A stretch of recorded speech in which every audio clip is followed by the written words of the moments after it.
Welcome to the Forgotten Narrator. Alright, let's dive into one of the most obscure and overlooked chapters of the Imperium's history.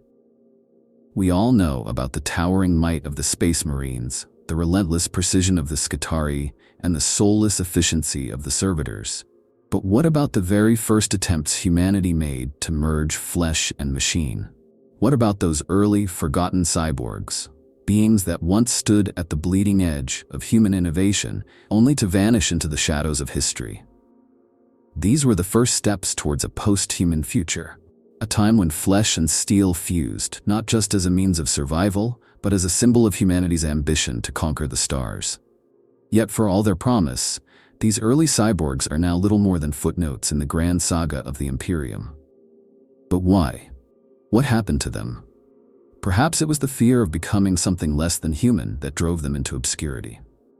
Or maybe it was something more sinister, a secret so dark that even the Mechanicum itself chose to bury it. In a galaxy where entire worlds vanish without a trace and ancient knowledge is lost to the void, it's not hard to imagine that these pioneers of flesh and metal met a fate too terrible to record in the annals of history. So, if you've ever wondered what became of the first true cyborgs of mankind, you're in the right place. Because today, we're peeling back the layers of secrecy, diving into the lost archives of the Imperium, and asking the question, where did humanity's first cyborgs disappear to? And what might still remain of them in the dark corners of the galaxy? Alright, let's take a step back and consider why the Imperium even ventured into the perilous path of cyborg experimentation in the first place. To understand the origins of this forgotten program, we need to remember that the Imperium was born in a time of chaos and desperation. It was an era of wars fought not just with conventional armies, but with weapons and technologies that strained the very definition of what it meant to be human. The Emperor of Mankind, in his relentless drive to unify the scattered human worlds, faced countless threats, from Xenos empires to rogue human civilizations corrupted by forbidden knowledge. For him, the answer to this chaos lay in absolute control over both flesh and machine, a union that could produce warriors capable of surviving the harshest environments and the deadliest battles. At the heart of this drive for cyborgization was a brutal practicality. In those early days, humanity's reach exceeded its grasp. The Great Crusade, with its near-impossible ambition of reclaiming a fractured galaxy, demanded more than just human soldiers. It needed warriors who could endure toxic atmospheres, march tirelessly for days without rest, and operate in environments that would kill even the hardiest of men. Flesh alone was too fragile, too prone to fear and error. Machines, on the other hand, were reliable but lacked the cunning and unpredictability of a human mind. It was only logical then to fuse the two, creating soldiers that combined the adaptability of flesh with the durability of metal. But the Emperor's vision for these early cyborgs wasn't just about raw power. He sought something more, a form of living technology that could think, reason, and even dream, while being utterly loyal and unbreakable. It's said that some of the first prototypes were designed not just for war, but for exploration, tasked with reclaiming the lost worlds of humanity. They would be the pioneers of a new, post-human age, pushing the boundaries of what flesh and metal could achieve together. These early cyborgs weren't meant to be mindless drones or simple servitors, but something far more ambitious, an entirely new class of being, designed to bridge the gap between human and machine. Yet, like so many grand ideas, the reality of this program was far messier. Early attempts at cyborgization often ended in gruesome failure. It's whispered in the darker corners of the Mechanicum that the first attempts to bind human consciousness to metal frames resulted in horrors beyond imagination. Minds shattered by the strain of integrating with unfeeling circuits, bodies twisted and broken as metal limbs tore themselves apart under the strain of organic impulses. There were reports of warriors going mad, their human instincts clashing violently with the cold logic of their machine halves. And worse still, some of these early cyborgs developed a terrifying awareness of their own condition, becoming self-aware enough to question their purpose, their creators, and even their right to exist. But the Emperor, for all his wisdom, was not a god. His vision was vast, but even he could not foresee all the unintended consequences of his designs. It's believed that some of his most trusted tech priests warned him about the dangers of creating such beings, how they might become unpredictable, even rebellious, if their human minds ever fully awakened to the horror of their condition. But by then, the wheels of the Great Crusade were already in motion, and the cost of turning back was too great. So, the early experiments continued despite the mounting failures. The Imperium poured resources into the project, churning out prototype after prototype, each more sophisticated and more terrifying than the last. Some of these early cyborgs were deployed to the front lines, where their brutal efficiency became the stuff of whispered legends. Others were quietly dismantled or simply disappeared, their records erased, their creators reassigned or retired under mysterious circumstances. It's a chilling thought, but perhaps these early cyborgs were never meant to survive the birth of the Imperium. Perhaps they were merely stepping stones, abandoned once their purpose had been fulfilled, their flesh and steel bodies cast aside like so much obsolete machinery. But if even a handful of these prototypes survived, if even a few of them managed to escape the purges and cover-ups that followed, then the galaxy might still hide the remnants of this long-forgotten chapter in humanity's bloody history. And for those who whisper of shadowy figures, half man and half machine, haunting the ruins of forgotten battlefields or lurking in the depths of dead worlds, the question remains: what became of these first true cyborgs, and what horrors might they still remember of their forgotten origins? Alright, let's dig a bit deeper into the technological side of these early cyborgs, because this is where things start to get really interesting. Unlike the more familiar servitors or skitari of the modern Imperium, these first prototypes weren't simply flesh puppets controlled by programming or implants. They represented a far more ambitious, and in many ways far more dangerous, fusion of man and machine. In those early days, the Mechanicum hadn't yet perfected the art of creating the obedient, mindless servitors that populate every Forge world today. Instead, they were experimenting with something far closer to true cybernetic life. These early cyborgs, often referred to in ancient Mechanicum texts as biomechanical constructs, were built not just to serve, but to think, adapt, and even innovate in the heat of battle. They were given a degree of autonomy that would horrify modern tech priests, whose every impulse is to control and restrict their creations to prevent the rise of another Men of Iron catastrophe. The earliest prototypes likely incorporated a wide array of technologies, many of which have been lost or deliberately erased from the Mechanicum's archives. Some sources hint that these early cyborgs were equipped with crude neural interfaces, a far cry from the refined cranial circuits and control implants used in later servitors. These interfaces, often little more than thick bundles of wire and metal plates surgically fused to the skull, allowed their human minds to directly control mechanical limbs and sensors. But unlike the simpler, lobotomized minds of servitors, these early cyborgs retained a terrifying degree of independent thought. They could assess their surroundings, adapt to changing battle conditions, and even make tactical decisions without direct human oversight. And that's where the real problems started. It's one thing to build a machine that can take orders without question. It's quite another to create a being that can think for itself, even if its thoughts are tinged with the cold logic of metal. Some of these early cyborgs began to develop personalities, fragmented, confused, and often deeply conflicted, but personalities nonetheless. They were soldiers who remembered their humanity, even as their bodies were slowly consumed by steel and circuitry. And while this made them formidable warriors, it also made them dangerously unpredictable. Imagine a soldier who can process data faster than any human, with reflexes honed to a mechanical edge, but who also remembers the fear, anger, and pain of being torn apart and rebuilt as a machine. That's a recipe for madness. And madness, in a battlefield context, is a terrifying thing. There are whispers that some of these early cyborgs became so unstable that they turned on their creators, lashing out in blind, metal-fueled rage when the human remnants of their minds could no longer cope with the horrors they had become. Of course, the Mechanicum learned from these early mistakes, gradually refining their techniques until they could produce the mindless, obedient servitors we know today. But the cost of that refinement was high. Entire research outposts were reportedly lost when their experimental cyborgs went berserk, tearing through their creators in a nightmare of shattered metal and torn flesh.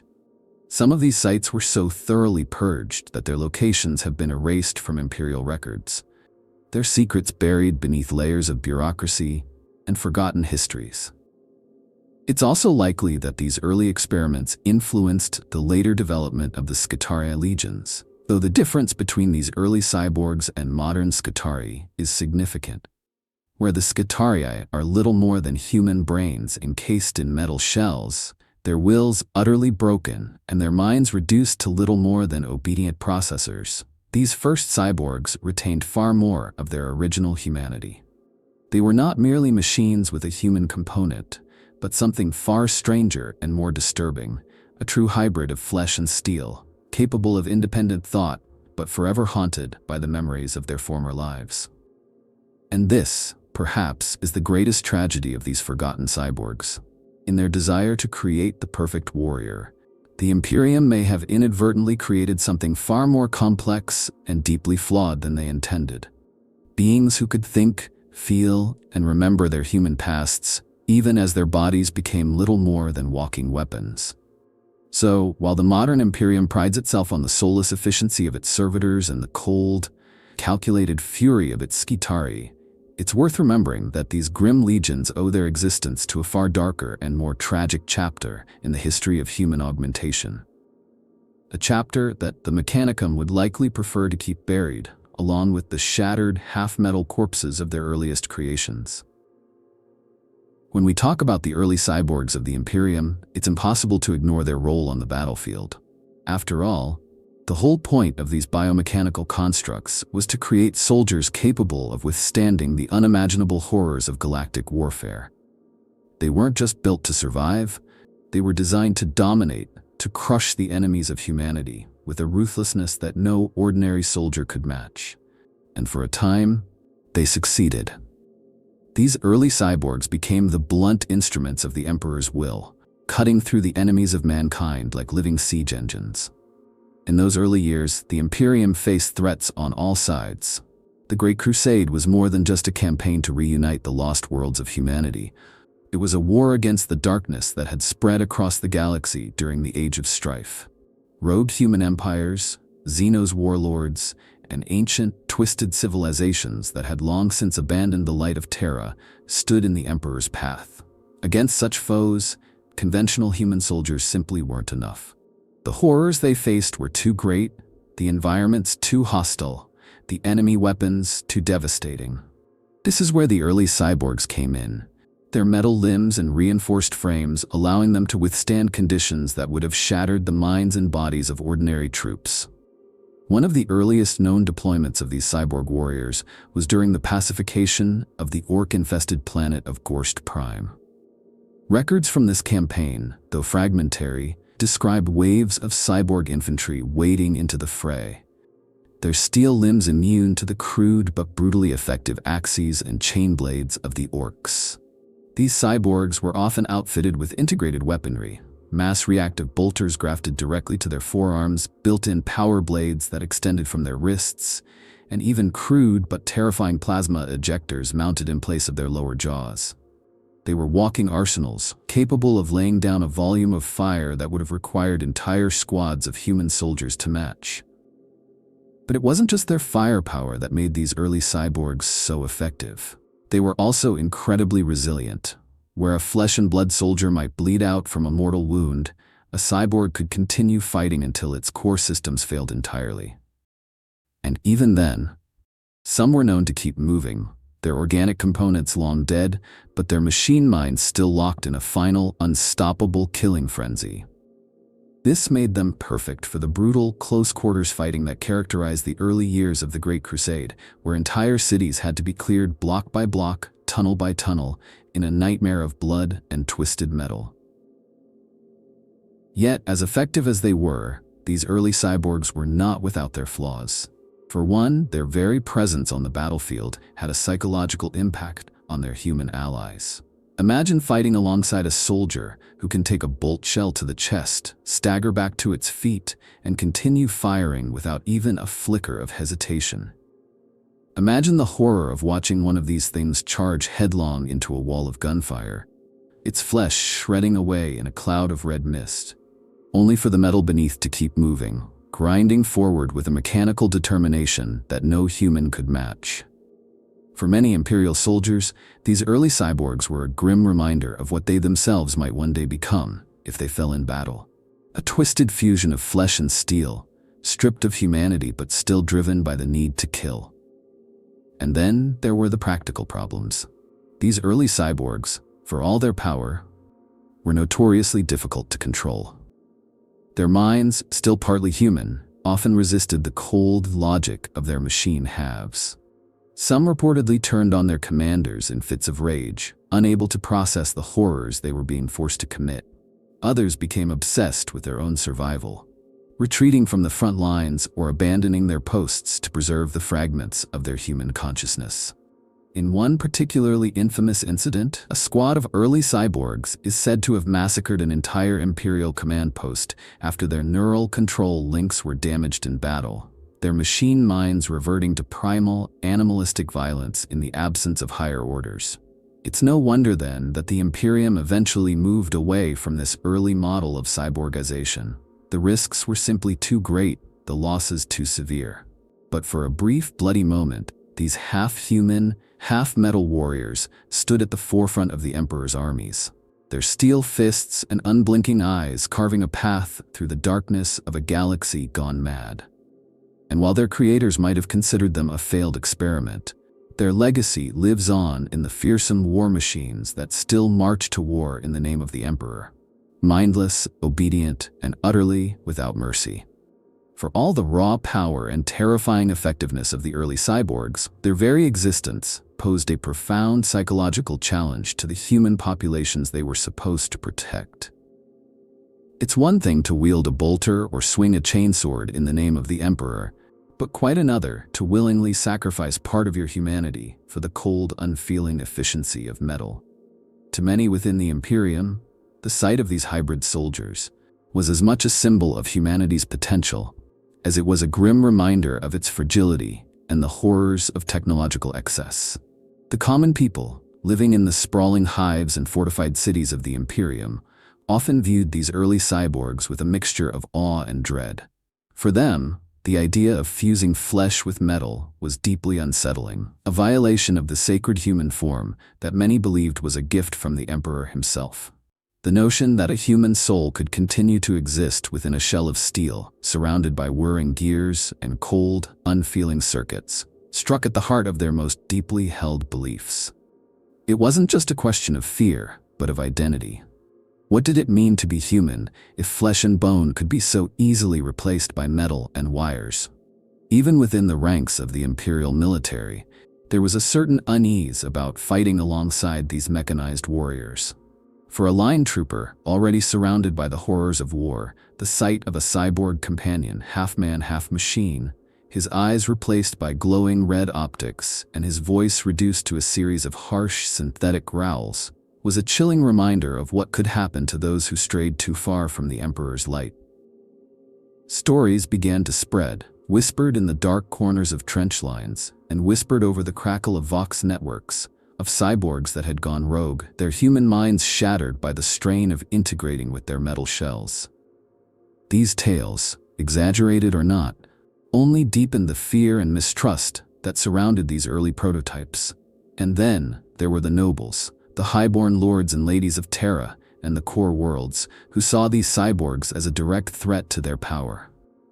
For the ruling classes, the idea of soldiers who could fight without rest, obey without question, and endure wounds that would kill even the hardiest of men was both a blessing and a curse.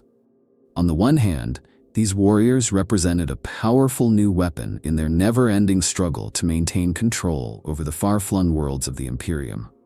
But on the other hand, they also posed a potential challenge to the rigid social order that kept the aristocracy in power. If a mere soldier could be transformed into a living weapon, stripped of his human weaknesses, and remade as a machine of war, What was to stop the Emperor from doing the same to them? It's said that in the early days of the Great Crusade, some noble houses went so far as to lobby against the widespread deployment of cyborg troops, fearing that their presence would undermine the delicate balance of power that had kept their dynasties intact for centuries. They whispered of the dangers of over-reliance on such inhuman soldiers, of the risk that these metal-clad warriors might one day turn against their creators, or worse, come to see themselves as a new, superior form of life. No longer human, but something else entirely.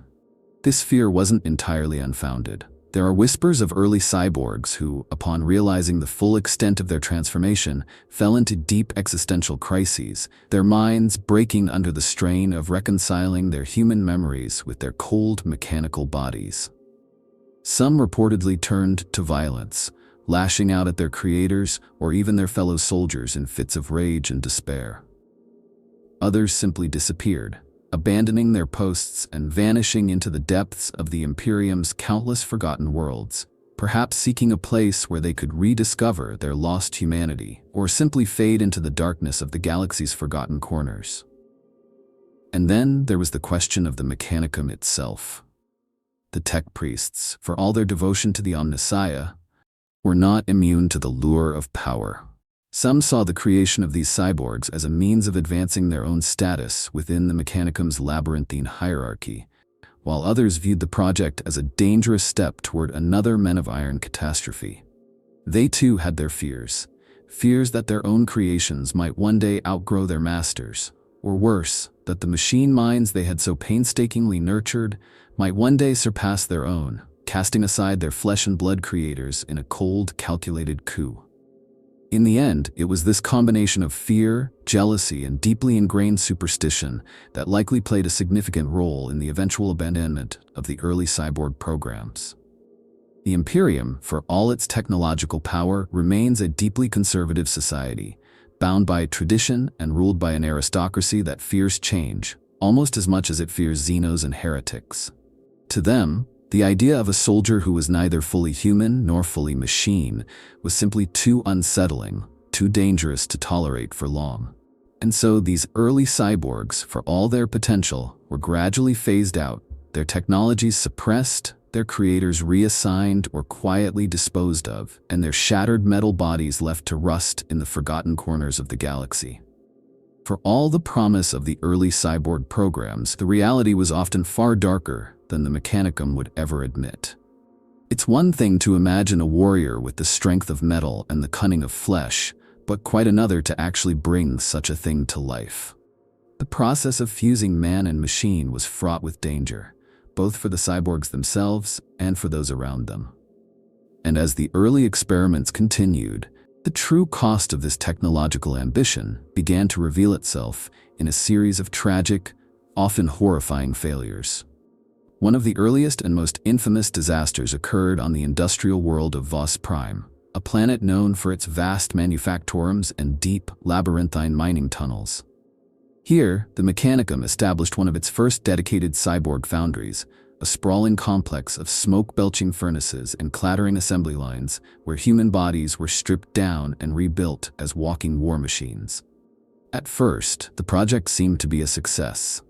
The early prototypes, though crude by modern standards, proved themselves in a series of brutal skirmishes against orc raiders and local insurrections. But then something went horribly wrong. According to fragmentary reports, one of the early cyborg cohorts, known as the Iron Fangs, was deployed to suppress a worker revolt in the mines beneath Vos Prime. These early cyborgs, armed with integrated chain blades and forearm-mounted stubbers, were sent in with orders to pacify the uprising with maximum force. But something snapped. Perhaps it was the confined, claustrophobic nature of the tunnels, or the constant, ear-splitting roar of the mining machinery. But whatever the cause, the Iron Fangs suddenly turned on their own commanders. The resulting massacre is said to have lasted for hours, the cyborgs rampaging through the tunnels in a blind, metal-fueled frenzy, their limbs shearing through flesh and bone as they tore apart anything in their path.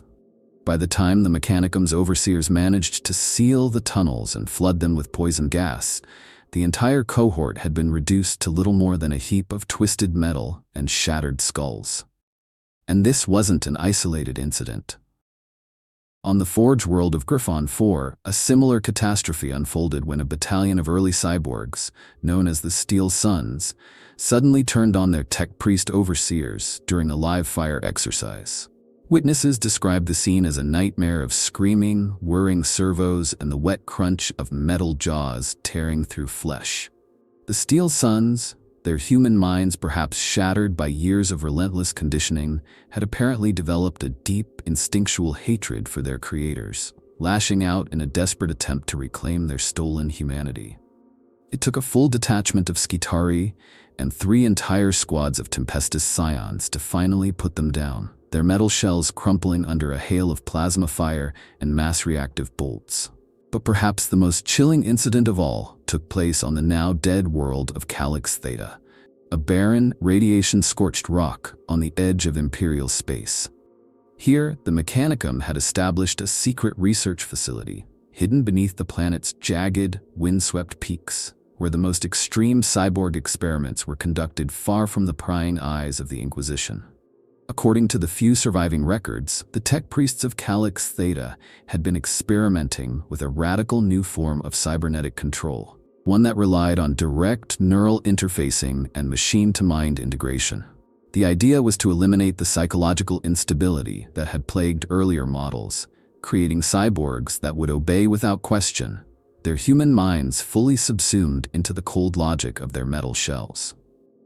But as with so many of the Mechanicum's grand designs, this experiment went horribly, tragically wrong. The first signs of trouble came when the facility's automated defenses began to activate seemingly at random, gunning down maintenance crews and shredding servitor drones with streams of high-velocity projectiles. Then the facility's Vox networks fell silent, cut off by some unknown force. When a recovery team was finally sent in, they found the place in utter chaos. The cyborgs, their human minds driven to madness by the constant, unrelenting flood of machine data, had slaughtered their creators in a frenzy of metal and blood, their twisted, half-human forms stalking the darkened halls like the ghosts of a forgotten war. The recovery team itself barely escaped with their lives, and the facility was subsequently sealed, its entrances buried under hundreds of tons of rock and debris to prevent whatever horrors lurked within from ever emerging again. It's said that even now, the shadows of Calix Theta whisper with the grinding of rusted gears and the distant, hollow echoes of long-forgotten screams. In the end, it was these tragedies, these catastrophic failures of human hubris and mechanical overreach, that likely sealed the fate of the early cyborg programs. The Mechanicum, for all its vaunted technological prowess, had pushed too far, too fast, attempting to bend flesh and metal to its will without fully understanding the cost. And in their arrogance, they created monsters, beings of steel and blood, driven mad by the knowledge of what they had become and the horrors they had been forced to commit in the name of the Emperor. In the aftermath of the early cyborg tragedies, the Imperium faced a critical choice. It could either abandon the concept of human-machine hybrids entirely, writing off the program as a catastrophic failure, or it could double down, refining the technology in an attempt to eliminate the flaws that had led to so much bloodshed and madness. Unsurprisingly, the Mechanicum chose the latter. For the tech priests of Mars, the allure of perfecting the union of flesh and metal was simply too powerful to resist, and they were willing to pay almost any price to see their vision realized. The first step was to address the fundamental instability of the early cyborg minds. This meant rethinking the entire approach to neural integration. Where the first prototypes had relied on crude, direct neural interfaces that flooded the human brain with machine data, the new models would incorporate a more refined, layered approach. Instead of simply grafting metal limbs and weapon systems onto human bodies, the Mechanicum began experimenting with neural dampeners and cognitive restrictors, devices designed to suppress the more unpredictable aspects of human thought, while still allowing for a degree of independent action. These new control systems were brutal but effective.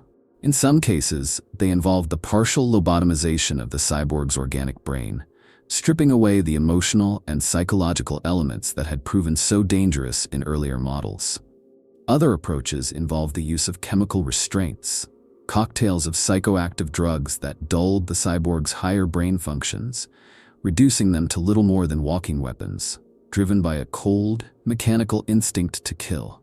It's a horrifying thought, really, that these once human soldiers were effectively turned into flesh and blood automata, their minds shackled by wires and circuits, their thoughts reduced to a low mechanical hum. But even this wasn't enough. The tech priests soon realized that simply controlling the minds of their cyborgs wasn't sufficient. They needed a way to physically control their bodies as well, to ensure that, even in the heat of battle, these hybrids wouldn't turn on their creators or lose themselves in a frenzy of blood and metal. This led to the development of the first true cybernetic command systems, complex arrays of servos, muscle fibers, and control circuits that allowed tech priests to directly manipulate their creations, overriding their instincts and imposing order on their chaotic, partially organic bodies. One of the earliest examples of this approach was the infamous Iron Tide project, a series of brutal experiments conducted on the Forge world of Cyclothrax. Here, the Mechanicum developed a system known as the Dominus Circuit, a complex network of nerve grafts and control filaments that allowed a single tech priest to control an entire cohort of cyborgs as though they were an extension of his own body. These cyborgs, their organic minds suppressed by chemical inhibitors and their bodies controlled by the iron will of their tech priest overseers, became some of the most feared shock troops in the early years of the Great Crusade. They marched in perfect lockstep, their metal limbs moving with a terrifying mechanical precision, their voices reduced to a chorus of metallic snarls and synthetic roars. But even this level of control wasn't without its dangers. The Dominus Circuit, while effective, was a brutally demanding system, both for the cyborgs themselves and for their overseers. The sheer mental strain of controlling so many bodies at once was often too much for even the most hardened tech priests, leading to catastrophic failures when the connection was lost or disrupted. There are whispered stories of entire cohorts going rogue, their tech priest masters reduced to screaming, twitching wrecks as the feedback from their rebellious creations fried their nervous systems and boiled their blood. In response, Mechanicum began experimenting with more indirect forms of control, including the use of implanted behavioral inhibitors and kill switches. These devices, often no larger than a grain of sand, could be implanted directly into the cyborg's brain, allowing their masters to trigger a shutdown or self-destruct sequence in the event of disobedience. It was a brutal but brutally effective means of control, one that finally brought the cyborg legions to heel, if only at the cost of their remaining humanity. Of course, not everyone within the Imperium was pleased with these developments. Some saw the increasing mechanization of the Imperial military as a dangerous step toward another Men of Iron catastrophe, while others viewed the cyborgs as a direct challenge to the supremacy of the Adeptus Astartes. There are even whispers that some Space Marine chapters, seeing these half-metal warriors as a threat to their own status as the Emperor's chosen, took steps to ensure the eventual suppression of the cyborg programs, spreading rumors of their unreliability and pushing for their deployment in the most dangerous, least survivable battlefields. But despite these setbacks, the Mechanicum pressed on, refining their methods, perfecting their control systems, and slowly but surely transforming the nightmare of the early cyborg programs into a tool that could be wielded without fear. And while the horrors of the early experiments were quietly erased from the official histories, their twisted legacy lived on in the cold, unfeeling eyes of the servitors, Skitari, and battle automata that still marched to war in the name of the Emperor, their every thought controlled, their every action dictated by the iron will of their tech priest masters. When you start digging into the darker corners of the Mechanicum's history, it quickly becomes clear that the early cyborg programs were about far more than just military efficiency. For every noble ideal of enhancing humanity and creating perfect warriors, there were a dozen shadowy motives lurking beneath the surface. The truth is, many of the tech priests and magos involved in these early experiments had their own agendas, their own twisted visions of what the future of humanity should look like, and they weren't above using their cyborg creations to advance those ambitions. One of the most infamous examples of this is the case of the Sicarian conspiracy, a secretive network of radical tech priests that operated deep within the forges of Mars during the earliest days of the Great Crusade. These individuals, driven by a fanatical belief in the supremacy of machine over flesh, saw the cyborgs not as flawed prototypes or failed experiments, but as the first step toward a new, post-human age. They viewed the limitations of flesh as a temporary obstacle, something to be overcome through the relentless application of technology and the ruthless suppression of all human weakness. To achieve this, the Sicarian conspiracy began quietly modifying their cyborg creations, integrating experimental neural interfaces and behavioral overrides that went far beyond the crude control systems used by their more conservative colleagues. These cyborgs, often referred to as the Iron Masks, were designed to operate independently, with their human minds all but erased, their bodies little more than vessels for the will of their tech priest masters. And unlike the more straightforward battle automata of the time, these cyborgs were designed to think, to strategize, and even to infiltrate enemy lines, acting as the long, metal-clad arm of their creators in the shadows of the battlefield. Of course, such power came at a cost. The Iron Masks quickly developed a reputation for ruthlessness and unpredictability, their human instincts suppressed to the point of near non-existence. They would carry out their orders with a cold, mechanical precision, cutting down friend and foe alike if it served the will of their masters. There are even whispers that some of these cyborgs were used not just as shock troops, but as assassins sent to eliminate rival tech priests or political enemies within the Imperium itself. It's a chilling thought, really, that some of the earliest cyborgs may have served as unwitting pawns in a shadow war between the various factions of the Mechanicum, their minds wiped clean of human compassion and programmed to kill without hesitation. But the Sicarian conspiracy was far from the only group to see the potential in these early cyborgs.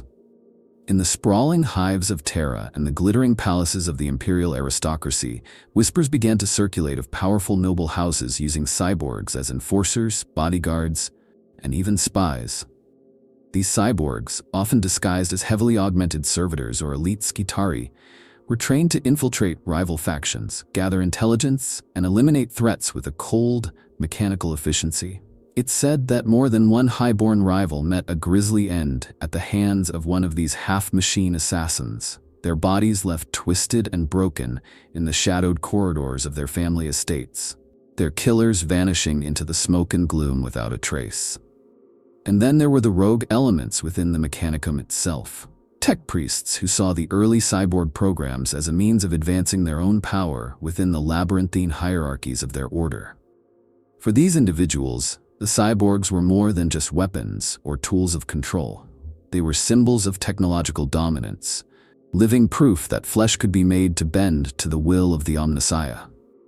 Some even whispered of tech priests who deliberately sabotaged their rivals' experiments, planting corrupted machine spirits or deliberately flawed control circuits within their creations to ensure their inevitable failure.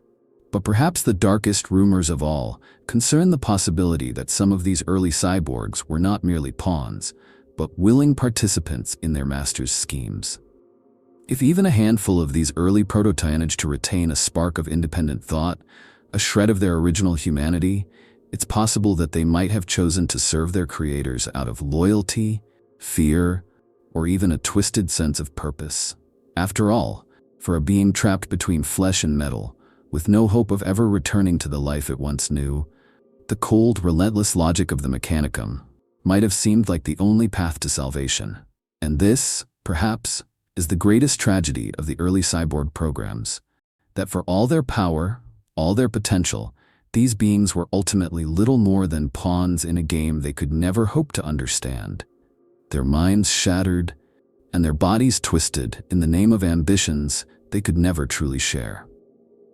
They were the forgotten soldiers of a forgotten war, their stories erased from the official histories, their names whispered only in the darkest corners of the Mechanicum's hidden data vaults, where the grinding of gears and the flicker of ancient oil-streaked hololiths are the only witnesses to their final, bitter fate. For every successful cyborg project that made it into the grim annals of the Imperium's history, there were dozens, perhaps even hundreds, of failed or forgotten experiments that never saw the light of day. These were the dark, twisted side paths of the Mechanicum's relentless pursuit of human-machine perfection. Projects that started with grand ambitions but ended in chaos, disaster, or quiet, bureaucratic termination. It's a sobering reminder that, for all their power, even the tech priests of Mars are not immune to failure, their grand designs often collapsing under the weight of their own arrogance and ambition. One of the most infamous of these lost projects was the Ironclad Initiative, a bold attempt to create a new breed of cyborg super soldiers capable of independent thought and adaptive combat tactics. Unlike the more rigidly controlled Skitarii or the mindless servitors, these early prototypes were designed to operate without constant oversight. Their human minds augmented by machine intelligence, but not completely subjugated by it. The idea was to create a warrior that could think, strategize, and even innovate on the battlefield. A living weapon that could outthink and outfight the most cunning Xeno's foes. But as with so many of the Mechanicum's early experiments, the Ironclad Initiative quickly ran into trouble. The very independence that made these cyborgs such promising soldiers also made them dangerously unpredictable.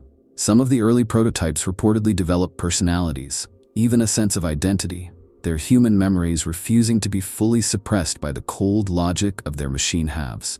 This led to a series of increasingly violent incidents as the Ironclads began to rebel against their creators, lashing out with a fury born of betrayal and self-loathing.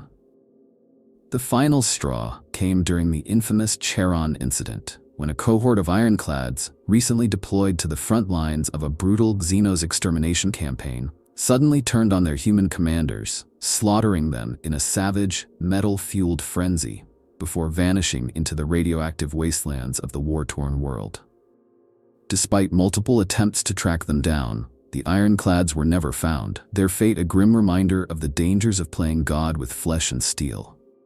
But the Ironclad Initiative was far from the only cyborg project to end in disaster. There are whispers of entire forge worlds that were lost to the madness of their creations, their corridors choked with the twisted, rusting remains of half-human abominations, their forges gone cold and silent, their data vaults sealed by order of the Fabricator General himself.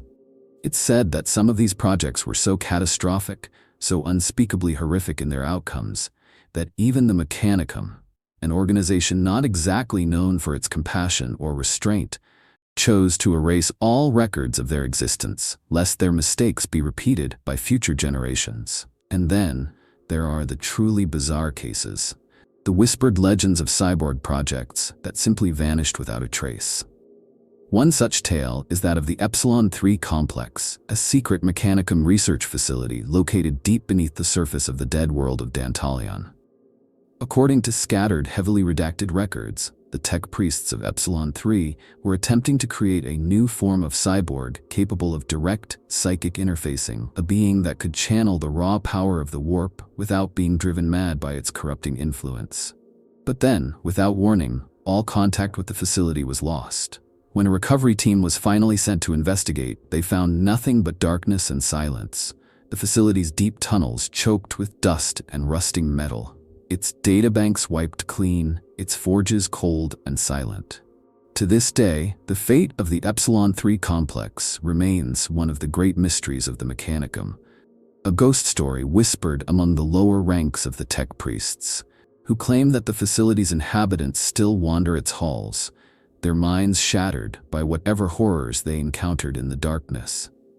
And then there's the even darker possibility that some of these lost projects weren't failures at all, but were deliberately hidden away by the Mechanicum, their secrets too dangerous, too powerful, or simply too inconvenient to ever be revealed to the wider Imperium. It's possible that some of these early cyborgs, having tasted the bitter freedom of independent thought, chose to flee rather than submit to the iron rule of their tech priest masters, vanishing into the depths of the galaxy to carve out their own twisted empires among the stars. There are even rumors that some of these lost cyborgs might have survived into the present day. Their metal bodies now little more than rusting, twitching nightmares, their human minds long since reduced to little more than whispers of pain and madness, echoing through the void like the dying gasps of a forgotten god. In the end, the lost cyborg projects of the early Imperium are a stark reminder of the dangers of unchecked technological ambition, a testament to the arrogance and hubris of those who would seek to bend flesh and metal to their will, without fully understanding the consequences. And while the Mechanicum might prefer to keep these dark chapters buried in the depths of their data vaults, their echoes still linger in the cold, clanking corridors of every Forge world, a warning to those who would dare to repeat the mistakes of the past. As the centuries passed and the horrors of the early cyborg experiments faded into the half-forgotten myths of the Imperium, the lessons learned from those dark days were not entirely lost. For all their failures, for all the madness and bloodshed, these early projects laid the foundation for the more refined, if equally brutal, technologies that define the Mechanicum today. In a way, those first stumbling steps toward the fusion of flesh and metal became the spark that ignited 1,000 more innovations, each more ambitious and terrifying than the last. Take, for example, the Skitarii legions that now march to war alongside the knights and titans of the Mechanicum's most powerful Forge worlds. These warriors, their bodies augmented with layers of metal and their minds shackled to the will of their tech priest masters, owe much of their design to the early cyborg prototypes. The neural interfaces, the reinforced bone structures, the integrated weapon systems, all of these technologies can trace their origins back to the grim laboratories of Mars, where the first, crude cyborgs were torn from the flesh of unwilling human subjects and reborn as twisted hybrids of metal and meat. But the influence of these early projects goes beyond just the Skitarii. The servitors that fill the corridors of every Imperial warship, the half-dead, half-machine workers that toil in the forges of every hive world, the mindless, lumbering combat drones that follow the orders of their Mechanicum masters without question. All of these creations owe their existence to the lessons learned from those first tragic experiments. Even the mighty Titans, those towering war machines that stride across the battlefields of the 41st millennium, carry within their steel hearts the echoes of those early cyborgs, their pilots jacked into their control systems by the same crude neural interfaces that once drove men mad in the bowels of forgotten Forge worlds. Yet for all the power and efficiency of these modern war machines, they lack the one thing that truly defined those early cyborgs: the spark of human will. The dangerous, unpredictable force that can drive a soldier to acts of desperate heroism or blind, murderous rage. And this, perhaps, is the greatest tragedy of the forgotten cyborg projects. For in their relentless drive to control and dominate, the Mechanicum may have stripped away the very thing that made their creations truly human, reducing them to little more than flesh-wrapped robots, their souls crushed beneath layers of metal and circuitry. But what if some of those early cyborgs managed to escape this fate? What if, in the chaos of the early Great Crusade, a handful of these hybrids broke free from their master's control, slipping through the cracks of the Imperium's vast war machine to carve out their own dark empires among the stars? It's a tantalizing thought, one that has given rise to countless myths and whispered legends among the more imaginative ranks of the Imperial Guard and the tech priests of Mars. Some say that the ironclads, those ill-fated prototypes that vanished into the wastelands of Charon after turning on their commanders, still roam the dead worlds of the galaxy, their metal bodies rusting but unbroken, their minds twisted by centuries of isolation and madness.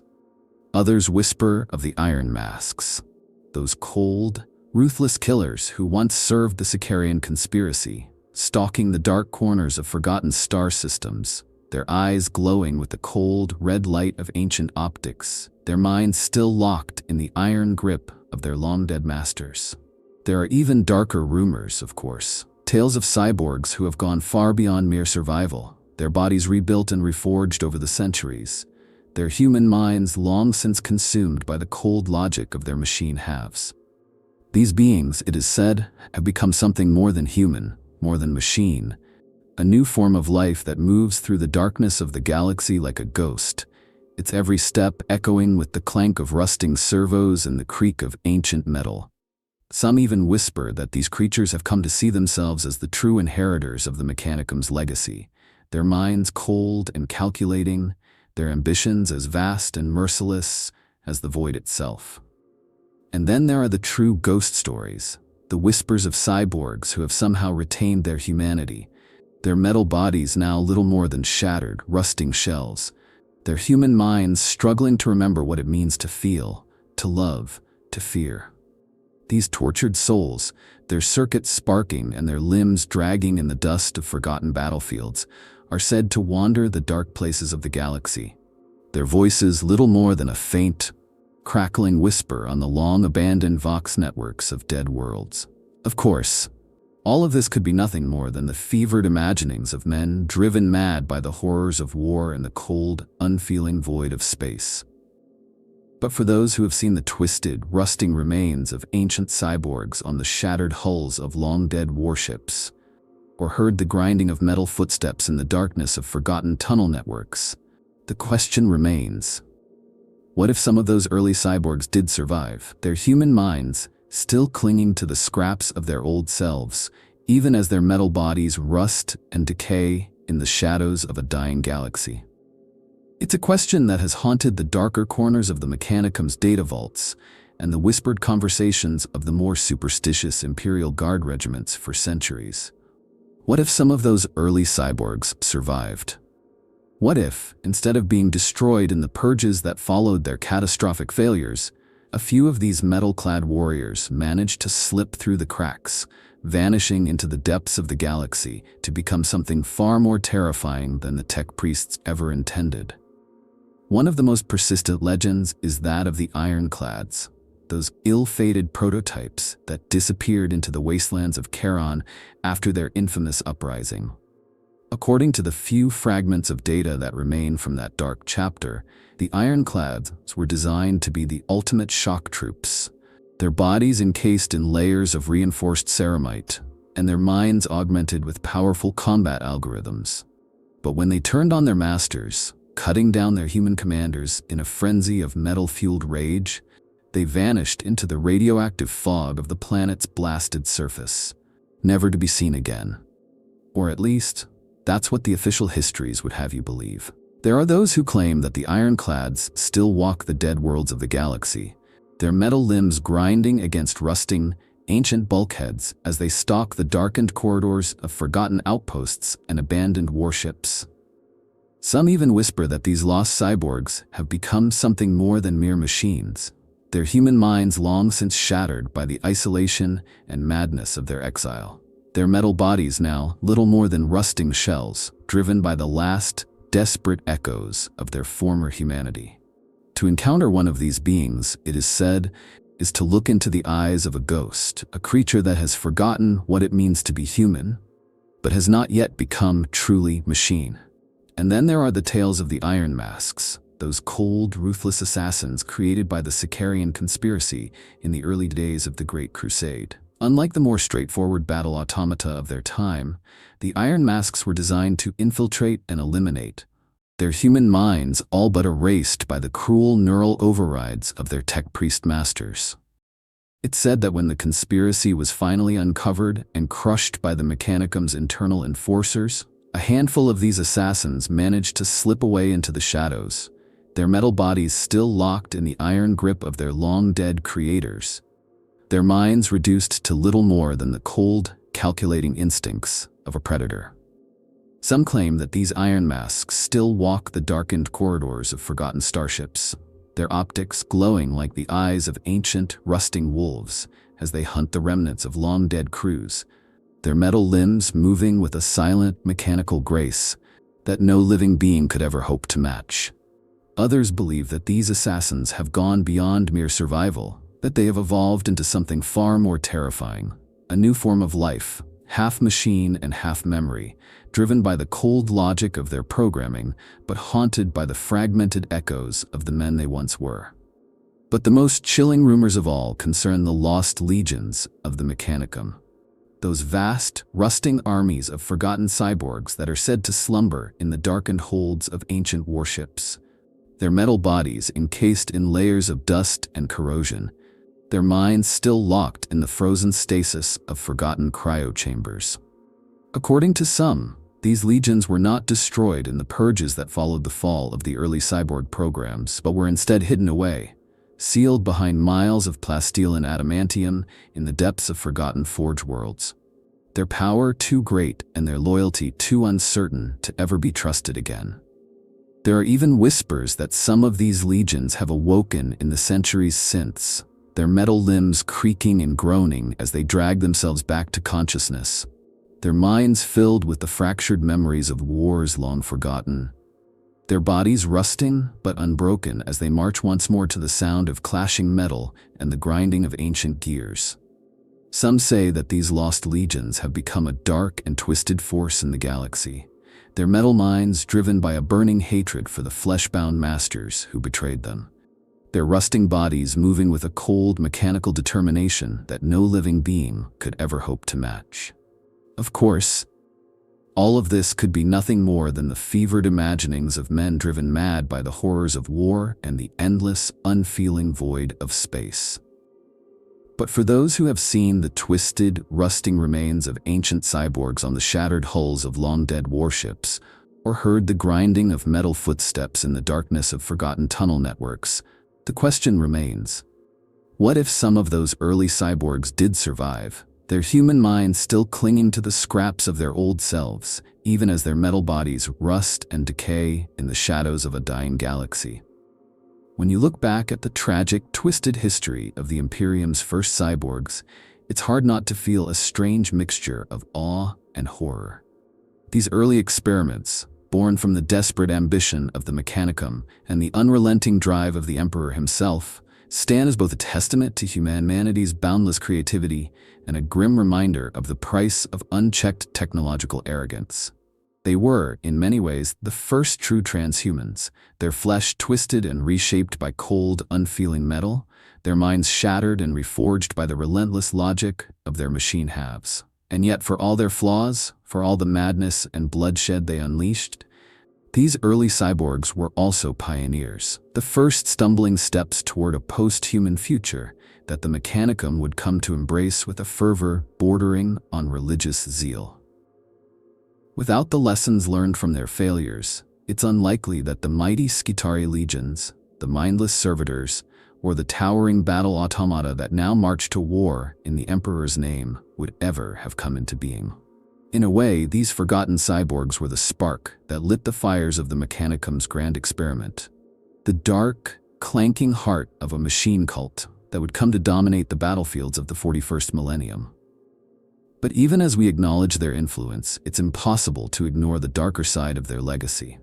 For every tale of heroic cyborg warriors cutting down the enemies of the Emperor with cold, mechanical precision, there are a dozen stories of madness, betrayal, and bloodshed.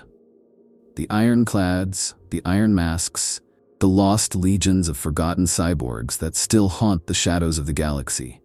These are not the noble warriors of the Imperial propaganda reels, but twisted, tragic figures, their metal bodies rusting in the darkness, their minds shattered by the horrors of their creation.